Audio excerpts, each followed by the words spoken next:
Hey guys, and welcome to another episode of TechNet. Today we will be reviewing Macbook Air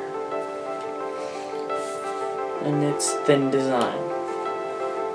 Let's get started. So first off, we're going to start with the keys. The keyboard, the keys, they're not mushy. It's got a nice design. I mean, even compared to my other laptop, they're a little bit firmer key, but that's actually what I like. It types really nice. Don't recommend putting a cover on it. There's not much space for stuff to get in between anyway. And on the one side, we have the SD card slot, which you just push the SD card in face up. For those of you who aren't familiar with this design, which I wasn't until recently, actually tonight when I tried it to transfer the video for this actually. You just push it in, takes a minute to show up. Pretty solid so far. You have your standard USB, also your lightning connector, which I still haven't had the privilege to use as I don't have any accessories. I'm not much of a Mac guy. This is actually my first MacBook, and I just thought I'd do a review on the Air. On your other side, you have your standard MagSafe charging connector, which on this version of the Air, the 2014 one, this is their newest model. There's an indicator light on it. I'm not sure if the old 2013 one. Also, you have your standard headphone jack, and as you can see there, you have your microphone input. And now for the software. Alright, and now to go over a few of the base components of OS X Yosemite. First of all, you see they've changed the toolbar here. It's no longer the shelf-like style. And here we have Finder. Don't believe this has changed much, but if I'm wrong, let me know. AirDrop, downloads, your basic downloads down here as well. Which also, I like the fact how you can go in here and actually change the format of how the documents are displayed in here. Right, all your open programs that you minimize will be here, your trash will be here, iPhoto, Photo Booth, iMovie, which as you can see, I'm designing this current video right now. Contacts, Mail, Safari. All these are the same function. They basically just changed the style to actually fit this. Right? You have all your apps, I guess you call it here. Different desktop virtualizations.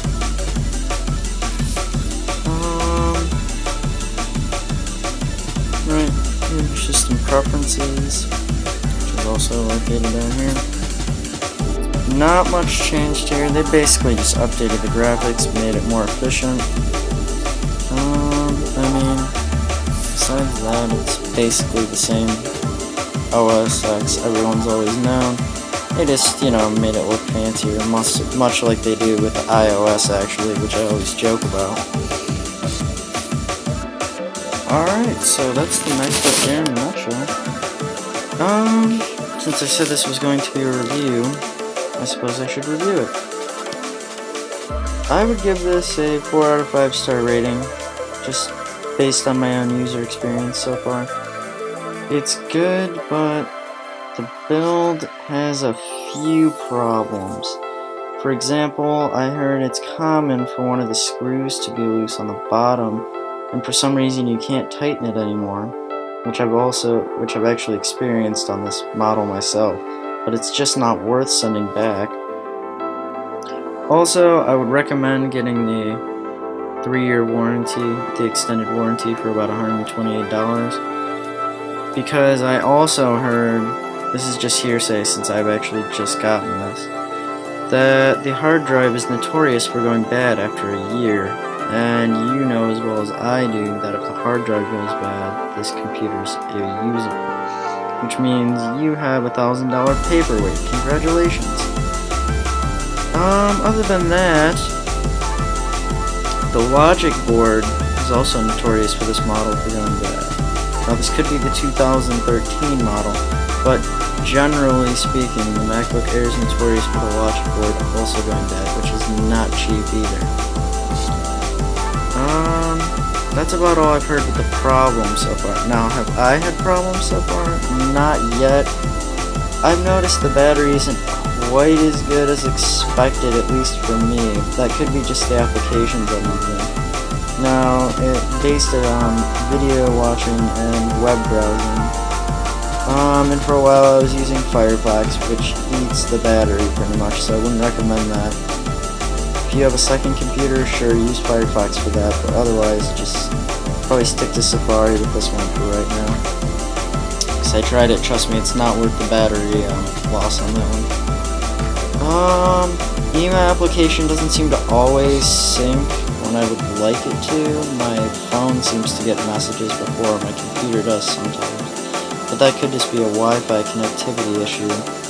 But I believe it's the computer half of the time just not syncing the information.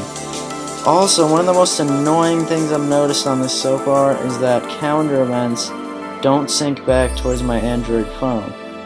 If I put the event in my phone, it'll sync towards this computer, but it doesn't work the other way around, and that's just a software issue. I hope they come up with some type of alternative for that, because contrary to popular belief, I don't do all-around OS. It's not my thing. App Store, it did take me a few tries to update to Yosemite, but that was nothing in comparison to trying to update my Windows 10 Tech Preview on my other laptop, actually.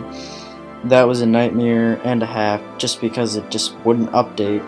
16 tries later and restarts, I finally got that to work. So Mac definitely has a lot more stable software than Windows will probably ever have, at least when it comes to updates. Just because they have it in the same spot every time and it's just more convenient. Also, Time Machine. Time Machine gave me a little bit of a struggle. That's probably the biggest problem I've had with this thing so far. Granted, I did use the flash drive shown in the picture, but still, it took all day to back up 21 gigabytes of data. I just got the thing. It hardly had anything on it at all. And it just took forever to back it up. Told me it backed it up, finished, and I went and checked it, and the backup said it hadn't completed. So luckily I checked it because I had to run the backup all over again, start from scratch. So do be careful when using Time Machine. Time Machine's off when you actually get the computer.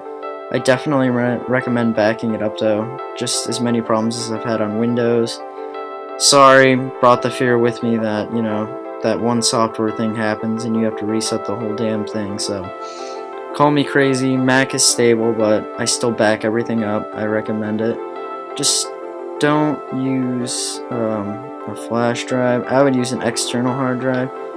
The problem I had with that was mine is set up for Windows use, so it would have had me format the whole terabyte of data I had on there, which I did not want to do. So other than that, 4 out of 5. Just for those few numerous problems that I've had. That's about it. Thanks for watching, guys.